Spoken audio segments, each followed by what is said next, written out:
મોગલધામ કબરાવ ખાતે નિઃશુલ્ક મેઘા કેમ્પ યોજાયો। આયોજકો છે જયેશભાઈ ને દીપકભાઈ, એને ખૂબ ખૂબ મારા આશીર્વાદ છે ને એને તાળીથી વધારો, કારણ કે એની ખૂબ મહેનત છે। માતાજી એને સુખી રાખે। આનું ડૉક્ટરને જોવું છે ને, ડૉક્ટર મને પ્રાણવાલા, કારણ કે કોરોનામાં મને બચાવી દીધો। બોલો, મને એટલું કીધું બાપુ તમે બીડી, મેં કીધું સાહેબ મને બીડી નથી ભાવતી, એમ ન કીધું તમને કોરોના ભૂલ ગઈ, પણ છતાંય ડૉક્ટરની દવા અને દુઆ બે એટલે ડૉક્ટર મને પ્રાણવાલો છો।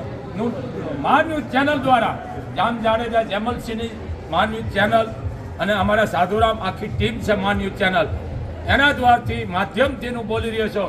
બને એટલી ડૉક્ટરોની ઇજ્જત કરજો, ખાસ ધ્યાન રાખજો, કારણ કે ડૉક્ટર નહીં ને તો આપણું પૂરું થઈ જાય છે। ડૉક્ટર કે એનું પાલન કરો, એની દવા અને દુઆ બે। બીજું જે તમને ખાવા પીવાનું કે એનું તમે રાખો, કારણ કે મેળવણ કરશો તો આખું તમારું શરીર રોગથી ભળાઈ જાય છે। દવા અને દુઆ એના પરમાણાલ, કારણ કે હું અભણ છું, મને એકડો બોલતા આવડતો નથી, પણ ડૉક્ટરને ખૂબ માનું છું કે જેના પેઢીના પૂન હોય, જેના વારસદારની માલકો ધર્મની ભક્તિ હાલી આવતી, એના દીકરા દીકરીઓ ડૉક્ટરો બને, બાકી કોઈ બને નહીં, કારણ કે એની પર કૃપા હોય તો જ આ બની શકે છે। તો એને તમે માન આપો, એની ઇજ્જત કરો। અરે તમે માન ન આપો તો કાંઈ નહીં, ગમ શકો કોઈ નડવાનું તો બંધ કરો। અમારા કેસ બગાડી નાખે, તમારા હાંડલા ફૂટી ગયા એમ ડૉક્ટર શું કરે? તો મર્યાદા રાખો, ડૉક્ટરને માન આપો, તો જેથી આને તાકાત આવી છે। તો આપણે બધાને થઈ અને ડૉક્ટરને સન્માન કરવાનું છે, એની ઇજ્જત કરવાની છે, અને એના આપણે જે નિયમ છે એનું પૂરેપૂરું પાલન કરવાનું છે। મોગલધામથી એક બાપુનો તમને અવાજ છે। બાપ જય મોગલ, જય મણિધર, જય વડવાળી, જય વડવાળી, બોલીએ મોગલ માતાની જય।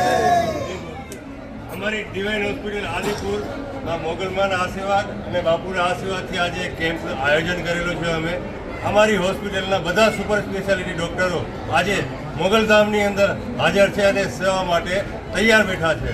તમે આવો, અમારો સેવાનો અને અમારો કેમ્પનો અમારો લાભ લ્યો તમે, એવી બધા માતાજીના આશીર્વાદથી તમે બધાને પ્રાર્થના કરીએ છીએ અને આ કેમ્પની શરૂઆત કરીએ। કઈ કઈ ડિગ્રીના ડૉક્ટરો અહીંયા ઉપસ્થિત છે? આજે આપણે અહીંયા તમામ હૃદય રોગના ડૉક્ટર છે આપણા પાસે, મગજના આપણા પાસે ડૉક્ટર છે, હાડકાના ડૉક્ટર છે, ગેસ્ટ્રો આપણે જે પેટને દુખાવો હોય છે એના માટે બધાના ડૉક્ટર છે આપણે, કાન, નાક, ગળા ઇન્ફેક્શન, હરેક જાતના પથરી થઈ હોય તો એ બધા, અને મેઇન આપણા ડૉક્ટર મૌલિક પટેલ સાહેબ જે આપણા ડિવાઇન હોસ્પિટલ આદિપુરના ઓનર છે, આજે ઉપસ્થિત છે। અને આ કેમ્પની અમે જ્યારે વાત કરી, જયેશભાઈ અને મેં જ્યારે વાત કરી કે આ કેમ્પનું આયોજન આ સ્થળે આપણે કરવાનું છે, તો સાહેબે તમામ બધી અમને ઓથોરિટી આપી હતી કે તમને જી ત્યાં માતાજીના દરબારમાં જી કરવું હોય તો બધી છૂટ છે। તો અમે એના સહભાગી છીએ અને આ કેમ્પની હવે શરૂઆત કરીએ આપણે, અને આપણે આપણા જે પણ આપણે સવારથી આવ્યા છે એને આપણે આ કેમ્પનો લાભ આપીએ। અને ફરીથી બાપુ અને ફરીથી હું હાથ જોડી અને નમન કરું છું કે અમને આ મોકો આપવામાં આવ્યો। મિત્રો તમે વિચાર કરો, આપણે કેટલા ભાગ્યશાળી છે કે આ ડૉક્ટરોને મળવું ને આપવાનું, શું કહેવામાં હું તો અભણ છું, એપાર્ટમેન્ટમાં લેન્ડમાં ડૉક્ટર ભગવાન, કારણ કે ડૉક્ટર પાસે લેન્ડ કરાય, ધૂણવાળો પાસે લેન્ડ ન કરાય, એ બધા ફેમસ છે, એટલે ડૉક્ટર પાસે લેન્ડ કરાય, નામ લખાવવામાં આવે, ધૂણવામાં લેન્ડ લખાય। આ ધંધા છે, બધી આવી અંધશ્રદ્ધામાં નોંધાય છો। દવા અને દુઆ સમજી ગયા ને તમે, પહેલાં ડૉક્ટર અને પછી માં, કારણ કે વિજ્ઞાનને ધર્મ હારે છે। તો ડૉક્ટર કે એનું પાલન કરજો। ઘણા મને કહે છે મારી પાસે કેસ પકડી ગયો તો સાહેબ મને બોલવા દો, એને અટેક આવી ગયો, એને ડૉક્ટરે કીધું કે તારે રોજ 1 ગોળી પીવાની છે, તને આ લોહી પાતળું કરવાનું। એ માણસે ન પીધી, મેં કીધું બેટા તું દવા પીવો જ ને, એની કઠણાય। મને કે બાપુ ના, મને મા ઉપર વિશ્વાસ, મને કાંઈ નહીં, તમે ખોટી વાત છે, પહેલાં તું દવા પછી માની કૃપા।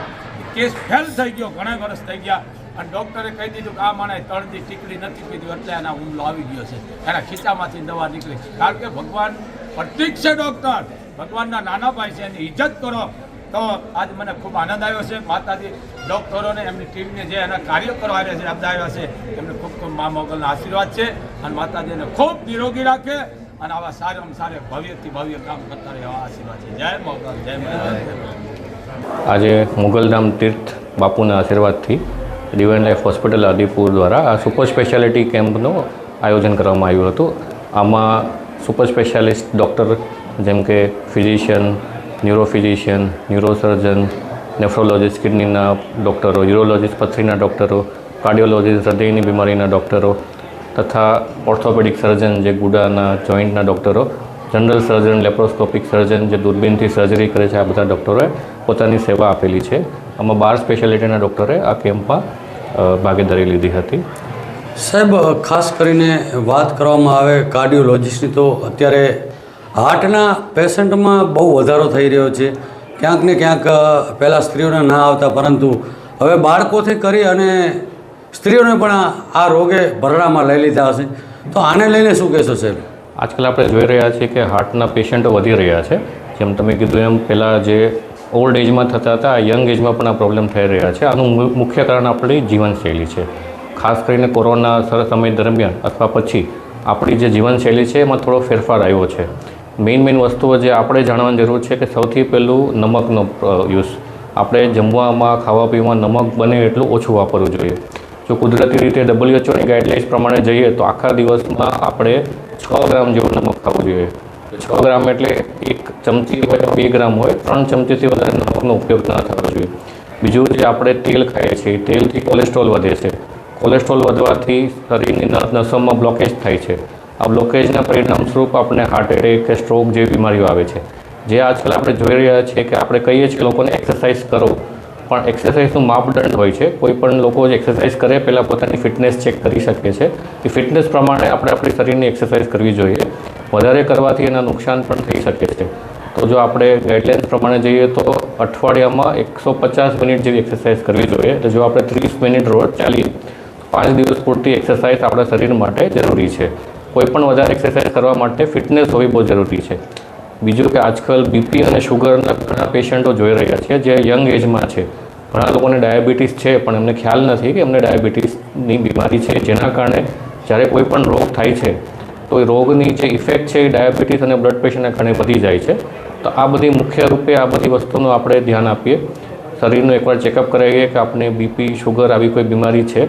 જે આપણી જીવનશૈલી છે એ આપણા શરીરના મુજબ એને આપણે ચેન્જ કરીએ. અહીંયા સાહેબ, આજે કેમ્પનું જે આયોજન કરવામાં આવ્યું એની અંદર કઈ કઈ પ્રકારના દર્દીઓ તમને જોવા મળ્યા?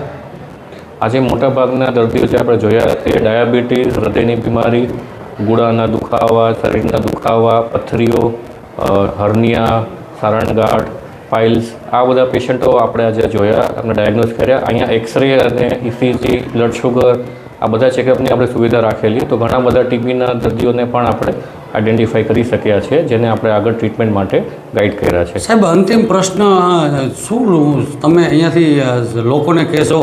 કારણ કે જો આરોગ્ય સ્વસ્થ હશે તો જ સાહેબ એનું જીવન સ્વસ્થ રહેશે. એટલે એને લઈને છેલ્લે શું સાહેબ તમારો સંદેશ હશે? એટલે જેમ બાપુએ કીધું એમ કે ધર્મ અને સ્વાસ્થ્ય બંને એકબીજા કનેક્ટેડ છે. ધર્મ આપણને શું શીખવે છે કે આપણી રહેણીકરણી કેવી રીતે હોવી જોઈએ.